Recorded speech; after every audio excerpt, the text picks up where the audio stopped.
Hello and welcome to Unacademy, a one-stop destination for the English medium civil services aspirants. Welcome to our weekly current affairs quiz.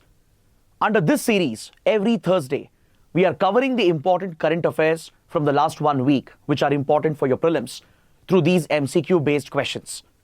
So if you're benefiting from these initiatives, do support us by pressing the like button, share your comments below, and don't forget to subscribe to our channel.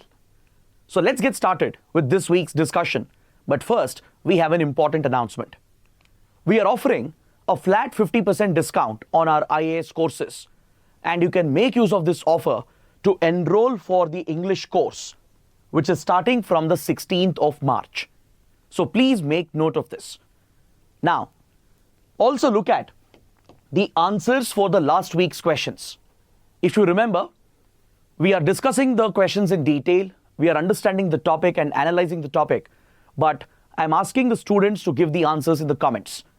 So these are the answers for the last week's session. You can please make a note of this, you can pause the screen, and also take a look at the topics that we are going to discuss today. And these are the 8 topics that I have chosen from multiple sources. So let's begin with the first question. I will step out of the screen for a second, you can pause the screen and read the question carefully, because I don't want to waste your time in reading the entire question. This will ensure that the session remains short and fruitful. So take a look at the question, which deals with the DRI, the Directorate of Revenue Intelligence. So let's understand the context. There was a press release from the Press Information Bureau that referred to Operation Rising Sun, which was carried out last week by the DRI. The Directorate of Revenue Intelligence is a very important intelligence and as well as a law enforcement agency of the Government of India. It primarily functions as the anti-smuggling agency of the Government of India. It was established in the year 1957 under the Ministry of Finance, and it functions under the Central Board of Indirect Taxes and Customs. The primary role of DRI is to tackle all forms of smuggling. This could include gold smuggling, smuggling of any contraband or illegal substances, and it also deals with all forms of trafficking, drug trafficking, arms trafficking, trafficking of wildlife products, antique products, etc. So any such smuggling and trafficking activity which can cause a loss to the government's exchequer is dealt with by the DRI. So it collects intelligence on these criminal activities and helps in tackling organized crime. And it also acts as a law enforcement agency and enforces the relevant provisions of the law against these criminal activities. The DRI collects intelligence regarding smuggling and trafficking networks in India and around the world. It can even conduct raids and operations and arrest the accused and collect evidence and take up these cases for prosecution as well. The DRI sometimes deputes its officers across Indian missions, that is across Indian embassies and high commissions, in order to coordinate with other countries as well, because some of these crimes could be transnational in nature. So the DRI is manned by IRS officers from the Indian Revenue Service. The DRI also raises requests with Interpol by working with the CBI, the Central Bureau of Investigation, which is the liaison agency from India to engage with Interpol. So this is the mandate and the role of DRI as far as India's security architecture is concerned.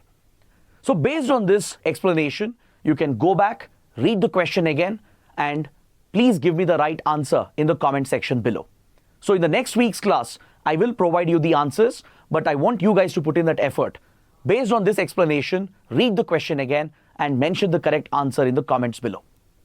Now let's look at the second question. Again, you can pause the screen, read the question carefully. The question is related to a few projects in Arunachal Pradesh which have been in the news. You need to check which of these projects serve a strategic security purpose. So let's understand why these projects were in news. Again, we had a press release from the Press Information Bureau, according to which Prime Minister Modi inaugurated the Sela tunnel project in Arunachal Pradesh. The Sela tunnel provides all-weather connectivity in Arunachal Pradesh to a strategically vital region, that is the Tawang region. So let us see where the Sela tunnel has been constructed. The Sela tunnel has been built at an altitude of 13,000 feet in the Himalayan ranges, which makes it one of the most challenging engineering projects to have been executed in India. It essentially creates a shorter route between Tawang, which is at the center of a border dispute between India and China, and connects Tawang with Tezpur in Assam and creates a shorter route to Guwahati. So this project will of course serve an economic purpose, especially for the local people. It will reduce the travel duration and it provides for all weather connectivity. That is, even during winter season when there is snowfall and even during rainy season when floods and landslides might occur, connectivity will not be disrupted here because of the Sela tunnel, which has been built across the Sela Pass. It reduces the travel time and it serves a strategic security purpose because the Indian Army can rely on this tunnel to mobilize troops and equipment towards Tawang and the disputed India-China border. So that is why the project is very, very important. It does serve a strategic security purpose. This also happens to be the longest tunnel that has been built in the world at this altitude. It's a bi-directional tunnel and it is nothing short of an engineering marvel which has been executed by India. So please look at the complicated project. Look at how it creates a shorter link from Tezpur and Guwahati region towards Tawang. It avoids the longer circuitous route, thereby reducing the travel time, and it provides for all-year connectivity. Now the question was also mentioning the frontier highway, which has also been in the news. See, India has started stepping up its border infrastructure in order to improve its military preparedness. Particularly along the Chinese border, India's border infrastructure is being made more advanced to provide for quick connectivity and quick movement of troops. So one such important project is the Frontier Highway project. So this project seeks to connect Tawang with Vijayanagar. And this road project will connect all the key districts and locations present right along the India-China border and as well as along the India-Myanmar border. So this project will pass right along the McMahon line, which is disputed between India and China. This again serves the same strategic security purpose. It will help the Indian Army to quickly mobilize the troops and equipment to the forward areas. So this is an upcoming project. Then we also have the Trans-Arunachal highway which has been proposed. If Frontier Highway is being constructed to the north of Arunachal Pradesh towards the Chinese border, then Trans-Arunachal Highway is proposed to come up in the southern part of Arunachal Pradesh.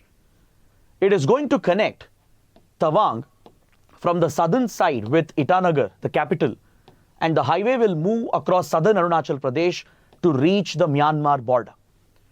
So all the three projects that we have discussed, they all serve a strategic security purpose.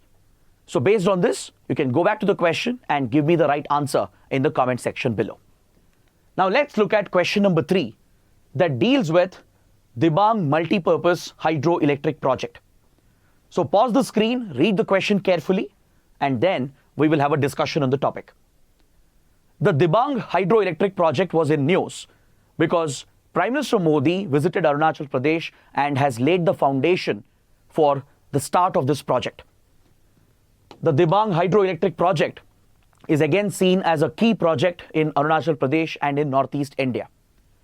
This project has been pending from a very long time. In fact, in 2008-2009, then Prime Minister Manmohan Singh had already laid the foundation stone for this key project. This project will not only generate hydroelectric power, but it will also help in controlling the floods in this region, especially along the Dibang river, which is one of the tributaries of the Brahmaputra. As you know, Brahmaputra river is prone to flooding during the monsoon season, and this multipurpose project will help in controlling and moderating the floods in the Dibang Valley region. But the project had been delayed mainly due to protests by environmental activists and also on social grounds. The project is coming up in a sensitive region of the Himalayas, and as a result, it had faced a lot of opposition by environmental activists. And the project will also result in the displacement of a native tribe, the Idu Mishmi tribe. This community will have to be evicted and they will have to be rehabilitated in order to make space for this project. So on social grounds as well, there was opposition against the project, and as a result, the start of the project has been delayed. But now under the Modi government, a fresh approval has been granted, all the required permissions have been obtained, and Prime Minister Modi has laid the foundation stone for the start of this important project in Northeast India. So please look at the map here. You can look at the Brahmaputra River and the Brahmaputra Valley. You can look at its major tributaries that includes Dibang, Lohit, Subansiri. So this project is coming up over here in the lower Dibang Valley where the Dibang River is flowing. So this is where the Dibang Multipurpose Hydroelectric project will be constructed, and this will be the highest dam in India. It will also be the highest concrete dam in the world. So that is something unique about the Dibang project. It is essentially a concrete gravity dam, and it will become the highest concrete gravity dam in India, and it will also become the world's highest RCC concrete dam. And this is a unique distinction that will be enjoyed by this project.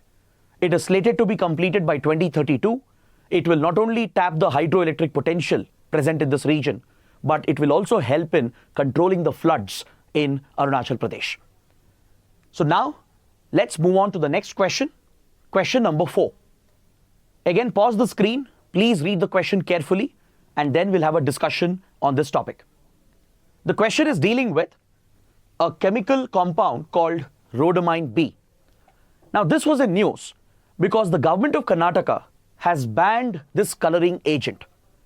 In fact, even in Tamil Nadu, Puducherry and Maharashtra, there have been similar bans imposed on coloring agents which are usually used in cotton candies and other street food. So we had an article in the Indian Express that explained what is Rhodamine B, what is its industrial application, and why it is considered as a dangerous food ingredient. In Karnataka, several checks were conducted, especially at street food stalls, and several food samples contained dangerous levels of Rhodamine B, especially food items like gobi Manchurian, cotton candy, which is consumed by children, right, and many other food products. They were contaminated with Rhodamine B, which is extremely toxic for human beings. This is essentially a coloring agent. It does induce red and pink hues of color, which you often associate with cotton candies. But the problem is Rhodamine B is an industrial coloring agent. It is used in various industries. For example, for dyeing clothes, even in the paper, leather, printing and plastic industry. So it's a hazardous chemical for humans and for any other living beings. It is not fit for human consumption. It is not food grade color as certified by the Food Safety and Standards Authority of India. So usage of Rhodamine B in food substances is prohibited. It is illegal because it is known for its acute toxicity. When you are exposed to it or when you consume food contaminated with this coloring agent, it can cause irritation and damage to the eye. It can even cause irritation of the respiratory tract. And there are certain studies that indicate that Rhodamine B could possibly be carcinogenic. Even though studies haven't established this in humans, there are few studies conducted on rats which have established Rhodamine B as a carcinogenic agent. Potentially it can cause cancer as well. So that is why governments are acting against the usage of Rhodamine B very, very strictly. They are imposing strict penalties against those food vendors who are using the prohibited coloring agent. If you look at the Food Safety and Standards Act, there are few permitted food grade colors that can be used in food items. This is regulated by the Food Safety and Standards Authority of India. There are very few food grade colors that are allowed to be used. Some of them are natural coloring agents, and there are few synthetic coloring agents which are rated certified for human consumption. So I have given the entire list over here. Please take a look at this because UPSC might ask a prelims question based on these coloring agents. These are the ones which are approved for human consumption, meaning these are food grade colors that can be used in food items. So you have natural coloring agents like carotenoids for yellow and orange color, chlorophyll for inducing green color, riboflavin, caramel, annatto, curcumin, etc. There are few synthetic food grade colors as well that are listed over here, like carmosine, then indigo carmine, brilliant blue FCF, etc. So these are the permitted food grade colors which can be used in restaurants, in food processing industry, and as well as in the pharmaceutical industry. Other than these colors, no other color has been approved or permitted because they are not fit for human consumption. So kindly remember this, as it can be very important. Now go back to the question, read it again carefully, and try to give the right answer in the comments below. Look at question number 5. You have to identify which of the following statements are incorrect. This question is related to notification of state-specific disaster under the Disaster Management Act. So there are two statements provided. Read the question again. You can pause the screen, read the question carefully, and then I'll give you the context and the explanation. We had an important article in the Indian Express which was referring to man-animal conflict being notified as a state-specific disaster in the state of Kerala. The government of Kerala has declared man-animal conflict, especially between elephants and human beings. Such incidents of man-animal conflict has been notified as a state-specific disaster in Kerala. Now, what is the significance of this? See, usually man-animal conflict incidents are handled as per the provisions of Wildlife Protection Act of 1972. But according to Kerala state government, these provisions are not stringent enough to deal with incidents of man-animal conflict. And also, given the rising number of man-animal conflict incidents, the state government has decided to invoke some of the special powers provided under the Disaster Management Act of 2005. So under the Disaster Management Act, it is of course the central government which has the powers to notify a national disaster. But however, states also have the power, the authority, to notify state-specific disasters. So once this notification is issued, the state authorities and the district level disaster management authorities, they will get few overriding powers to deal with the notified state-specific disaster. Under Disaster Management Act, we have few specific provisions like Section 71 and Section 72 that provides few extraordinary powers to the state and district administration in order to deal with these state-specific disasters. According to Section 71 of the DM Act, any act carried out by the authorities under the provisions of Disaster Management Act, they will be exempted from any judicial scrutiny.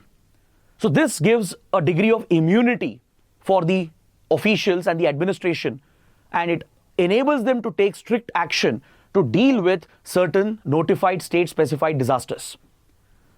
Under Section 72 of the Act, it is given that once a state-specified disaster has been notified, all the other relevant laws will be overridden. Every other law related to that particular incident or disaster will be overridden by the provisions of the DM Act. So the State Disaster Management Authority, which is headed by the Chief Minister of the state, and as well as the District Disaster Management Authority, which is headed by the District Collector, these disaster management authorities at the state and district level, they will get few special overriding powers through which they can manage and contain the situation that has developed because of these state-specified disasters. So it's not just Kerala, there are other states as well which have invoked this provision. For example, Odisha in 2015 declared snake bite as a state-specified disaster due to increasing incidents of snake bites.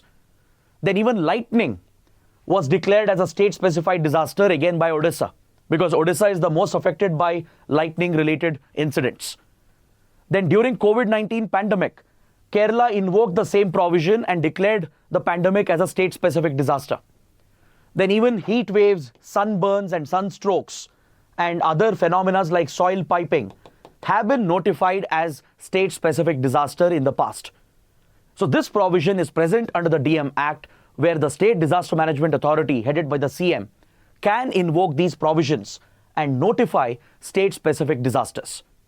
So now, based on this explanation, go back to the question, read the question carefully, and give me the right answer in the comments below. Let's look at question number 6. This question is related to the advanced medium combat aircraft which India is developing. So please look at the two statements that are given. You can pause the screen, read the question carefully, and then I will give you the context and the explanation. We had another important article in the Indian Express, according to which the Union Cabinet has approved an initial sum of money, around 15,000 crores, to kickstart the design and development of India's 5th generation fighter jet. So tentatively, it has been named as the Advanced Medium Combat Aircraft. So this aircraft, which is being developed by the Aeronautical Development Agency, which comes under the DRDO, so this fighter jet will be a 5th generation fighter jet. Now, for example, if you look at LCA Tejas, which has already been inducted into the Indian Air Force, it falls under 4th and 4.5 generation fighter jet category. But AMCA, which India is going to develop indigenously, this will be rated as a 5th generation fighter jet. So what's the difference between a 5th generation fighter jet and a 4th generation fighter jet? That's what you need to understand. A 5th generation fighter jet will of course include all the advanced avionics and aerospace technologies. From its design to manufacturing, the most latest technological features will be included as part of this project. But the standout feature of a 5th generation fighter jet is the stealth feature of the fighter jet. The stealth feature will be enhanced, and the design of the fighter jet will be such that it will contribute to very little radar signature. Essentially, it will be designed to evade any radar detection by the enemy. So the overall design of the fighter jet, the material that will be used to design and build the fighter jet, and even the paint which will be coated on top, right?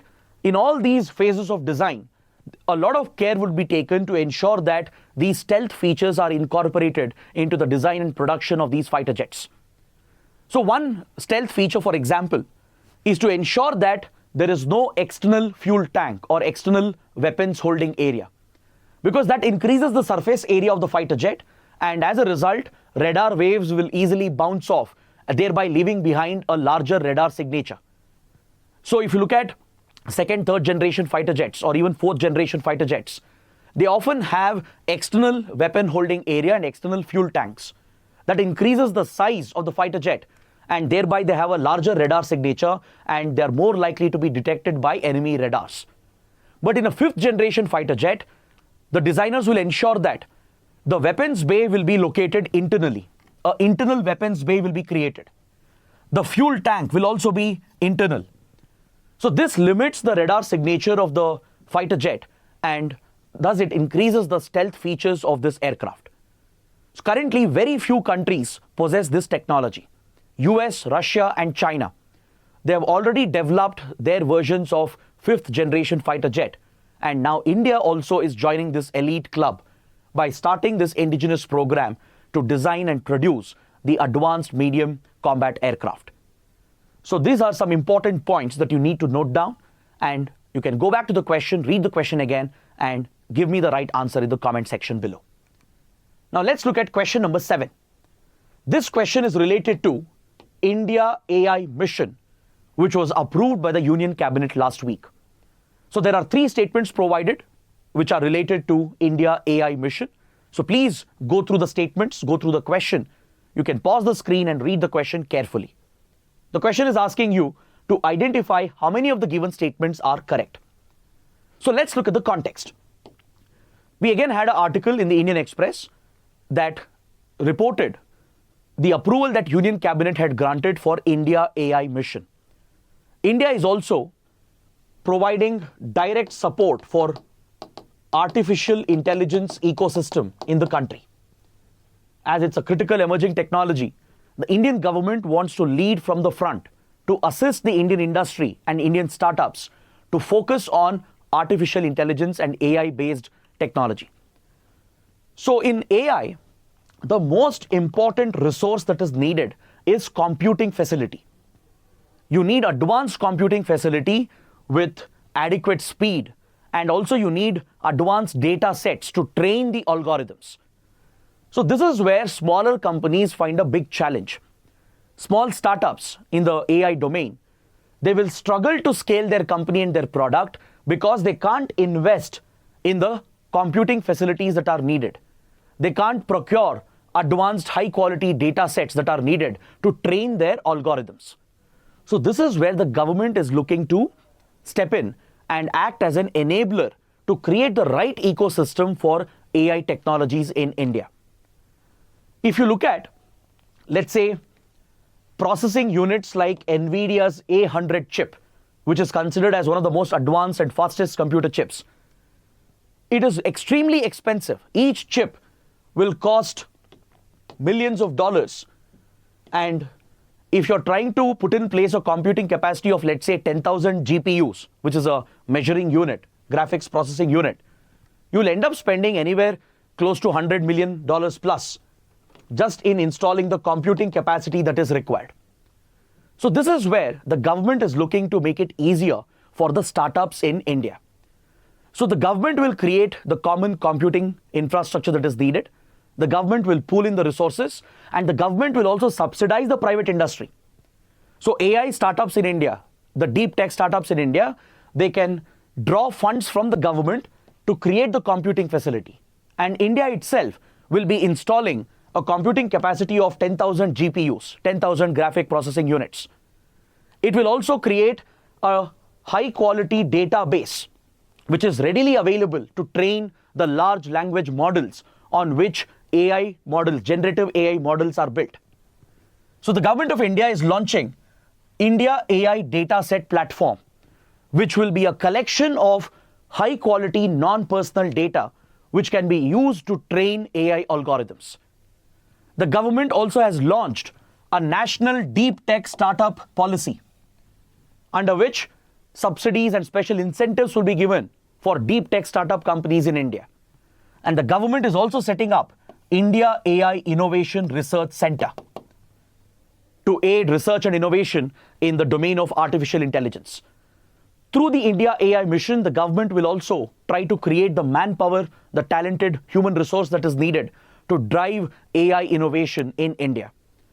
So this comprehensive program has been approved by the Union Cabinet, and based on this explanation, you can go back to the question, read the statements again, and identify which of the given statements are correct with regard to India AI Mission.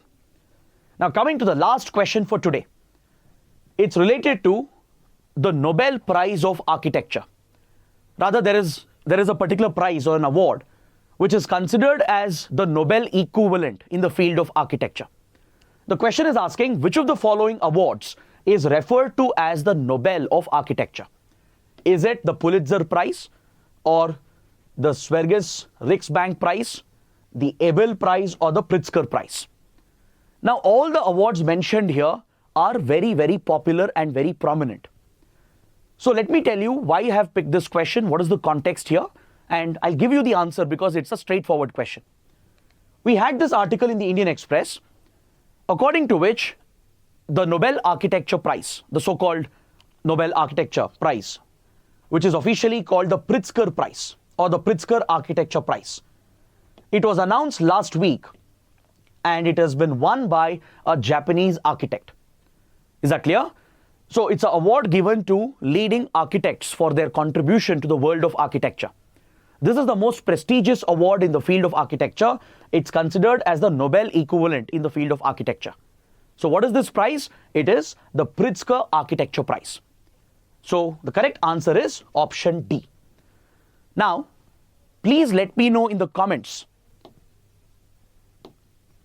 These three prizes mentioned under option A, B, and C, they are awarded for which fields or which domains? Please mention that in the comments. Let me know what is the Pulitzer Prize given for. The Sveriges Riksbank Prize, what is it awarded for? And the Abel Prize, it is awarded for which domain?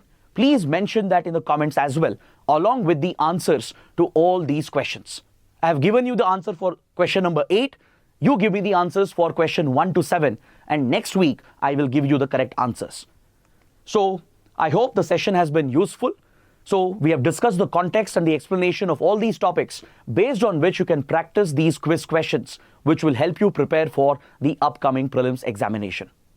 So if you like the session, do press the like button, share your comments, and do subscribe to the channel. That is it for today. I'll see you next week. Till then, take care.